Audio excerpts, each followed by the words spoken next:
Welcome to today's Sunday School. Pause the video to discuss what you think. The topic for today is Called to Worship. Lesson Scripture is Matthew 2 verses 1 to 2 and verses 7 to 15. Golden text is Matthew 2 verse 11. Say after me, on coming to the house, they saw the child with his mother Mary, and they bowed down and worshipped him. Then they opened their treasures and presented him gifts of gold, frankincense and myrrh. After today's lesson we should be able to identify the Old Testament sources used within the lesson text. Compare and put side by side to cross-check the motives behind the two desires to worship Jesus that we're talking about. Worship the Lord in the respectful and sacrificial spirit of the wise men. Some time ago, some journalists went to interview some men. They wanted to hear their reactions over the news of the birth of their first child. Those who experienced delay were of interest. The responses were amazing. One broke down with tears of joy. One was so excited he forgot to ask if the child was male or female, and even forgot to take his car to the hospital. One left his office unannounced and without any money in his pocket. Neighbors, relatives, friends and colleagues and well-wishers all share in the excitement over the birth of a new child. Among Africans the good news spreads fast and calls for celebration. The story of the wise men as told by Matthew shows how the life and death of Christ would go far beyond Israel to bring salvation to the whole world. First lesson, going west. Read Matthew 2 verses 1 to 2. Bethlehem means house of bread. Many events in the Bible took place there. In the time of Jesus, it was a small village. Rachel, the wife of Jacob, mother of Joseph and Benjamin, of the 12 tribes of Israel, died there during childbirth. Ruth's great-grandson, King David, was raised there. Events of her life took place there. Now Herod was installed as king of Judea by Rome. The Jews did not like him. In ancient times Magi were considered experts in knowing what the gods wanted to do and what would happen in the future. That these Magi came from far away. This was to let us know that the coming of Jesus was for the whole world, as the prophets said. See Micah 4 verses 1 to 5. See, they called him King of the Jews. That reminds us of the trial, torture and crucifixion of Jesus by Pilate. In those days it was believed that stars, eclipses, comets and other events in the skies had meanings and told of an important event. Because the birth of Jesus was the coming of a king, the Magi went to Jerusalem first, as it was the political and religious capital of Judea. What do you think?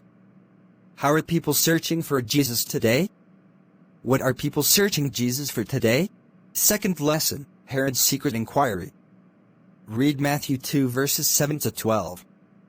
The wise men wanted to worship Jesus. Herod sent them to Bethlehem hoping they would help him find the future opponent. Herod was lying when he said he wanted to worship Jesus. Remember the shepherds? The manger was the sign of the right person. For the Magi it was the star remaining over the place where Jesus was. It reminds us of the pillars of cloud and fire that guided the Israelites in Exodus 13 verse 21. Seeing the star they were happy that the long journey was not in vain. They must have worshipped Jesus like they did for ancient kings. Then they gave gifts fitting for a king.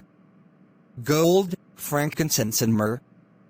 But know something, no Jewish advisor to Herod followed them to seek Jesus. We were not told of any. See, God continued to speak to the Magi in a way they knew.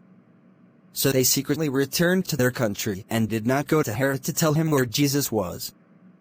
God uses different methods to reach different people. How does God reach you?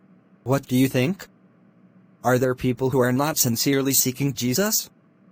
What can you do to create open doors to share the joys of Christmas with others? How will you know when to avoid someone and when to confront or witness to him or her? Third lesson, fleeing to a strange land. Read Matthew 2 verses 13 to 15. In those days many Jews lived in Egypt. Now an angel again appeared to Joseph to warn him that there was danger. The Magi had informed Herod of the birth of a king. That was dangerous. Herod did not see that God was at work. That is a lesson to us all. We need to be mindful of what God is doing at all times. Notice something. there were many prophecies related to Jesus that were fulfilled. From Isaiah to Hosea to Jeremiah. Now combine these references with the many dreams. Then the unusual star, then it tells you that Jesus had a special work to do in the plan of God. So it is always easy to say one would give up everything for Jesus. But will we grab the opportunity to make the sacrifices for God? What do you think? How did you handle the challenge of giving your best to God recently? What are various ways we can honor God with what we have? Do you rush to start or you wait and start too late? How can you solve this problem? Ask God to deliver you and every Christian from the spirit of hypocrisy.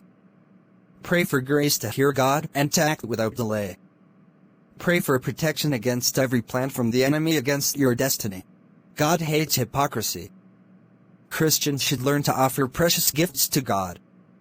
Jesus is King, and, therefore deserves the best from us.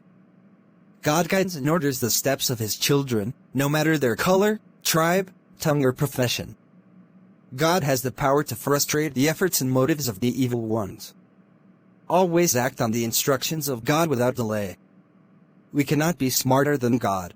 If you want to make peace with God, accept that you have not been living right. Believe that Jesus can help you make peace with God. Confess to God that you want Jesus Christ in your life. Join a community of people determined to live right with God through Jesus Christ for regular fellowship. I want to thank the Nigerian Baptist Convention for their Sunday School Manual and International Sunday School Lessons for their standard lesson commentary.